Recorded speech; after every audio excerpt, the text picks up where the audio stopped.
हमारे सभी पाठकों को प्यार भरा नमस्कार। ननद की ईर्ष्या। आरोही रसोई में कुछ काम निपटा रही थी। रसोई की खिड़की से उसने देखा कि बगल में रहने वाली पड़ोसन बाल में गजरा लगाकर अपने आंगन में खड़ी होकर किसी से बात कर रही थी। उसके बाल से गजरा देखते ही आरोही का मन कड़वाहट से भर उठा, क्योंकि पिछले सप्ताह जब वह मायके गई थी तो उसने देखा था कि उसके भैया अपनी पत्नी के बालों में फूलों का गजरा लगा रहे थे। तब उससे यह सहन नहीं हुआ था और उसने कटाक्ष करते हुए कह दिया, अरे भाभी, आपने भैया पर कौन सा जादू कर दिया है जो भैया आपको इतना प्यार करते हैं। इस बात पर उसकी भाभी आंचल थोड़ा शर्मा गई थी और धीरे से बोली, दीदी, मैं कौन सा जादू करूंगी, आपके भैया ही इतने अच्छे हैं। इतना कहकर वो वहाँ से शर्म के मारे हट गई थी। उसे समझ नहीं आया था कि यह सब देखकर आरोही को कितना गुस्सा आ रहा था। उसे यह सब बातें जरा भी सहन नहीं होती थी, लेकिन जब भी वह मायके जाती थी तो कुछ ऐसी बातें उसकी आंखों के सामने आ ही जाती थी कि उसकी ईर्ष्या की अग्नि में और घी पड़ जाता था। आरोही की शादी नितिन से पहले हुई थी, तो पहले तो जब भी मायके जाती थी तो उसके भैया सारा समय उसके साथ ही बिताया करते थे। लेकिन अब जब भैया की शादी हो चुकी थी तब वह अपनी पत्नी को भी थोड़ा समय देता था और यह बात आरोही को नागवार गुजरती थी।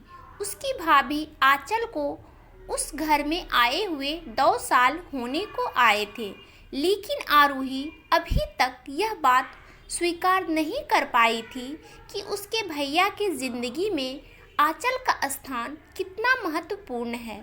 वो जब मायके जाती थी तो उसके भैया और माँ आंचल की तारीफ किया करते थे, तो भी वह जलकर खाक हो जाती थी और हमेशा अपनी भाभी के काम में नुक्स निकालने की कोशिश करती रहती थी। उसकी माँ कभी कभी उसे उसके ईर्ष्या भाव को समझकर समझाने की कोशिश भी करती थी, लेकिन वो तो जैसे कुछ समझना ही नहीं चाहती थी। इसी बीच 5 महीने पहले उसके जीवन में भी कुछ परेशानियां आ गई थी, जिसके कारण वो और भी ज़्यादा चिड़चिड़ी हो गई थी। रसोई का काम निपटाकर वो हॉल में आई और मुख्य द्वार की ओर बार बार देखने लगी, क्योंकि थोड़ी ही देर में उसके पति के ऑफिस से वापस आने का समय होने ही वाला था। आरोही का पति घर आया तो उसने देखा कि उसके हाथ में एक बड़ा सा बॉक्स है। वह बॉक्स देखते ही आरोही कहने लगी, अरे, डॉक्टर ने आपको भारी सामान उठाने के लिए मना किया था ना, आप इतना भारी बॉक्स क्यों उठा कर ला रहे हैं। उसका पति आभास कहने लगा, अरे भाई, मेरा ऑपरेशन हुए 5 महीने हो चुके हैं, अब मैं बिल्कुल ठीक हूँ। तुम इतना घबरा क्यों जाती हो, और यह बॉक्स भरा हुआ नहीं है बल्कि खाली है। मैं इस बॉक्स में अपनी कुछ पुरानी किताबें रखने के लिए ये बॉक्स लाया हूँ। तुम ज़रा जल्दी से मेरे लिए चाय बना दो, तब तक मैं थोड़ा काम निपटा लेता हूँ। इतना कहकर वह बॉक्स लेकर बेडरूम में चला गया तो आरोही भी रसोई में पति के लिए चाय बनाने के लिए चली गई। 5 महीने पहले ही आरोही के पति के घुटनों का ऑपरेशन हुआ था, इसलिए वह अपने पति के सेहत को लेकर बहुत चिंतित रहती थी। थोड़ा बहुत काम निपटाने के बाद उसका पति हॉल में आया तो दोनों पति पत्नी साथ में चाय पीने लगे। आरोही अपने पति से बहुत प्यार करती थी और उसका खूब ध्यान रखने की कोशिश करती थी, इसलिए उसका पति भी उससे बहुत खुश रहता था। डिनर के बाद दोनों पति पत्नी थोड़ी देर तक छत पर टहलते रहे और फिर नीचे आकर सो गए। अगले दिन सुबह सवेरे जब उसका पति ऑफिस जाने के लिए निकल गया तो आरोही भी जल्दी जल्दी तैयार होकर अपने मायके जाने के लिए निकल गई। उसका मायका उसी शहर में था, तो वह 2-3 दिन पर मायके जाती रहती थी। जब वह मायके के दरवाजे पर पहुंची तो ऑटो वाले को रुपए देने के बाद उसने लोहे का बड़ा सा गेट खोला और आगे बढ़ने लगी। रास्ते के दोनों तरफ लाल गुलाब और सफ़ेद जूही के फूलों की खुशबू जैसे उसका स्वागत कर रही थी। तभी उसकी नज़र अपने भैया के बेडरूम पर पड़ी। वहाँ पर उसने देखा कि उसके भैया उसकी भाभी के गले में सोने का एक बहुत महंगा जड़ाऊ हार पहना रहे थे। यह देखकर वह हैरान ही रह गई, क्योंकि कुछ दिनों पहले ही उसने अपने भैया से कहीं घूमने जाने के लिए 20,000 रुपये मांगे थे, लेकिन उसके भैया ने तो साफ इनकार कर दिया था कि मेरे पास रुपये नहीं हैं। आज भैया को इतना महंगा हार पहनाते हुए देखकर वह गुस्से से बौखला उठी।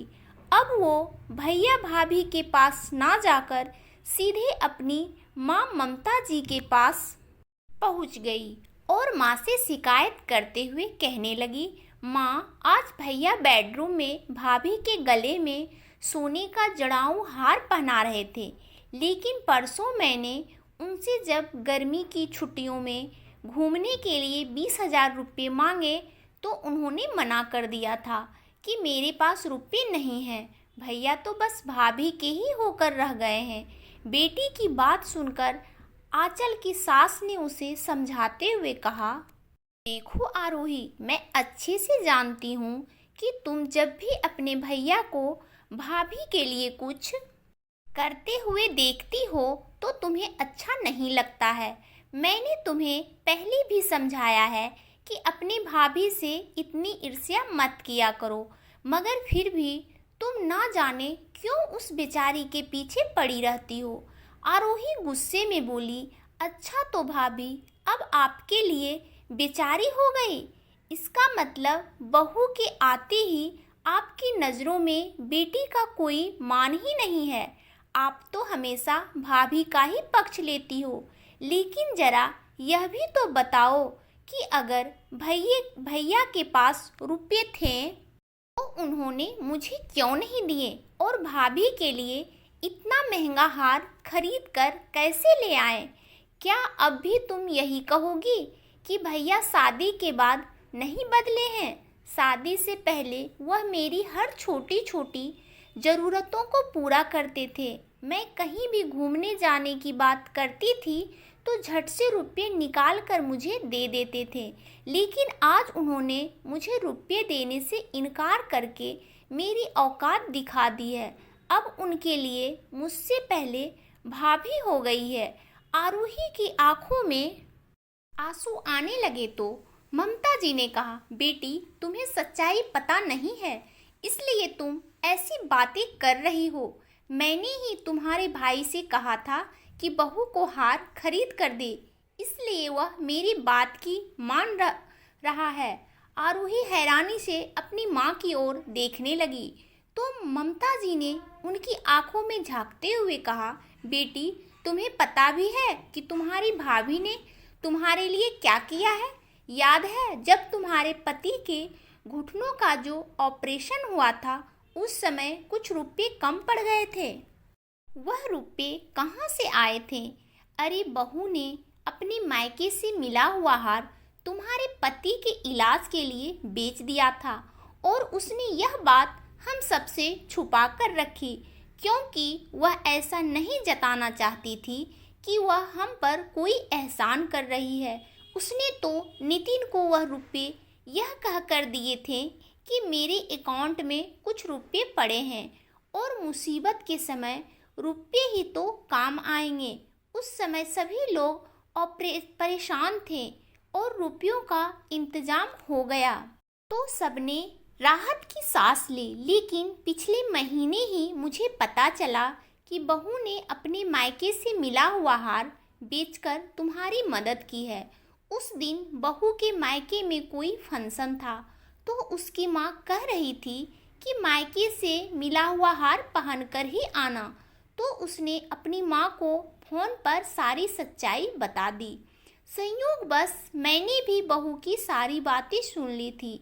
बस उसी वक्त मैंने नितिन को अपने पास बुलाकर सारी बातें बताई और जल्द से जल्द रुपयों का इंतजाम करके बहू के लिए हार खरीदने को कहा। आजकल सोने का रेट थोड़ा कम चल रहा है, इसलिए नितिन ने भी जल्दी ही बहू के लिए हार खरीद लिया। अब बताओ कि सारी सच्चाई जानने के बाद भी तुम्हें अपना घूमना ज़्यादा ज़रूरी दिखाई दे रहा है या बहू का हार? सच्चाई जानकर आरोही स्तंभ रह गई थी कि जिस भाभी से वह इतनी ईर्ष्या करती है, उस भाभी ने उसके पति के लिए अपने मायके से मिला हुआ हार तक बेच दिया और इतने महंगे गहने का मुंह भी नहीं रखा। उसकी आंखें शर्म के मारे झुक गई और उसकी आंखों से आंसू बहने लगे। उसने धीरे से हाथ जोड़ते हुए कहा, माँ मुझे माफ़ कर दो। मुझे भैया भाभी का प्यार देखकर अच्छा नहीं लगता था। मुझे ऐसा लगता था कि भाभी के आने के बाद भैया मुझसे दूर हो गए हैं, लेकिन आज मुझे समझ में आ गया है कि अब केवल भैया ही नहीं बल्कि भाभी भी मेरे सुख दुख में मेरे साथ है। भला कोई किसी के लिए इतना बड़ा कदम नहीं उठा सकता है, लेकिन मेरी भाभी बहुत अच्छी है, जिन्होंने मेरे पति का इलाज करवाने के लिए अपना जेवर तक बेच दिया। अगर मुझे यह बात पता होती तो मैं भी भाभी का हार खरीदने में आप लोगों का सहयोग कर देती। बोलते बोलते उसकी आवाज़ भारी हो गई तो ममता जी ने बेटी के माथे को सहलाते हुए कहा, कोई बात नहीं बेटी, भूल चूक तो इंसान से होती रहती है। और रही बात रुपयों की, तो दामाद जी ने तो कहा ही है कि रुपयों का इंतजाम होते ही वो रुपया लौटा देंगे। रुपये तो आते जाते रहते हैं, बस हमें हमेशा यह कोशिश करनी चाहिए कि रिश्तों में मिठास बनी रहे। आरोही सहमति में सिर हिलाते हुए अपनी माँ के गले लग गई और उसके बाद अपनी भाभी के पास जाकर उसने भाभी को भी गले लगाया और कहने लगी, धन्यवाद भाभी, आज मुझे पता चला कि आपने मेरे पति के इलाज के लिए अपना हार बेच दिया था। मैं किन शब्दों में आपका शुक्र अदा करूं? मुझे तो कुछ समझ में ही नहीं आ रहा है। आंचल मुस्कुराते हुए बोली, आप हमेशा खुश रहिए दीदी, मुझे और कुछ नहीं चाहिए। हम एक परिवार हैं तो परिवार में एक दूसरे की मदद करना तो बनता ही है। इसमें धन्यवाद कहने वाली कौन सी बात है? इतनी सीधी और सरल सी बात सुनकर आरोही सोचने लगी कि मैं भाभी से कितना ईर्ष्या करती थी, लेकिन भाभी कितनी सहज सरल और अच्छी है। उस दिन के बाद से आरोही का मन का सारा मेल बह चुका था और जब भी मायके आती थी तो खुले दिल से भैया भाभी और माँ के साथ अच्छा समय व्यतीत करके जाती थी। तो दोस्तों, कहानी कैसी लगी कमेंट करके ज़रूर बताएं। और दोस्तों, कहानी अच्छी लगी हो तो इस कहानी को लाइक और चैनल को सब्सक्राइब करना बिल्कुल भी ना भूलें। और दोस्तों, आप सब जीवन में बहुत बहुत बहुत ज़्यादा खुश रहें, यही भगवान से प्रार्थना है। धन्यवाद दोस्तों।